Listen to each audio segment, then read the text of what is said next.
Hello, and welcome to another edition of Mindful Monday.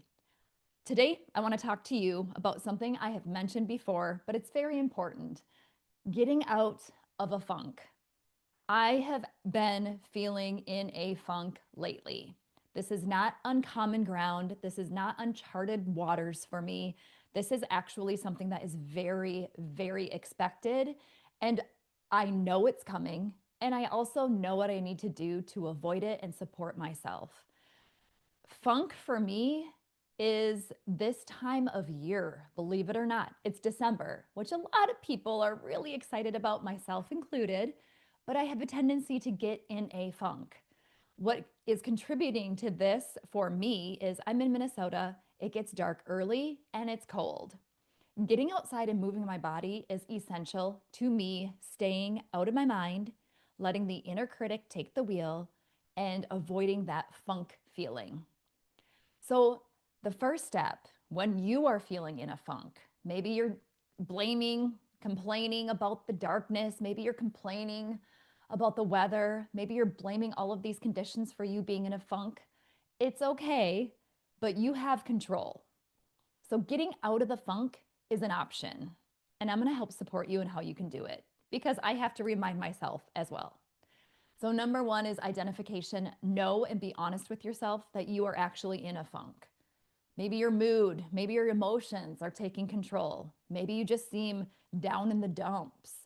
Identifying and saying, okay, I'm in a funk. What can I do about it is the starting point.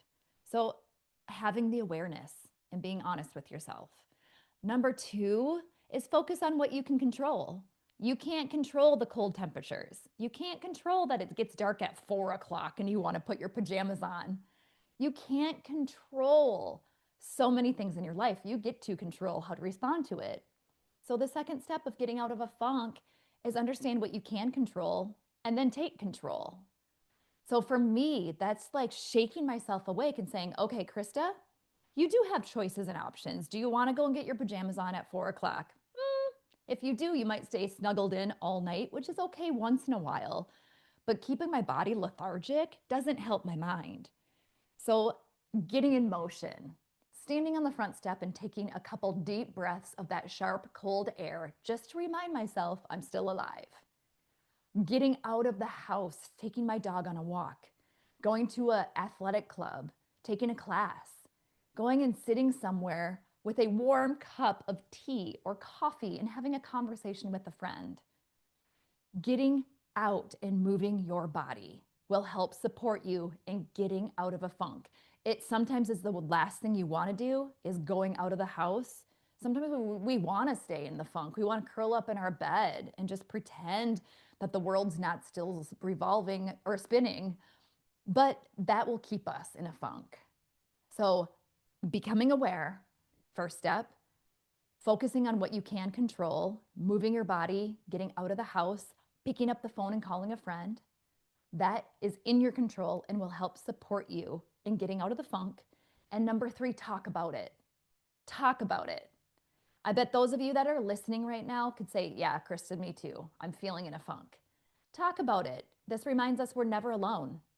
It's always better when we live and navigate life together. So don't stay silent. Talk about it. And then you can get creative in finding solutions together with others. Life is so much better when we do it together. So, awareness, focus on what you can control and move your body, and reach out. Remind yourself you're never alone. All right, go out, get out of the funk, and have a fantastic week.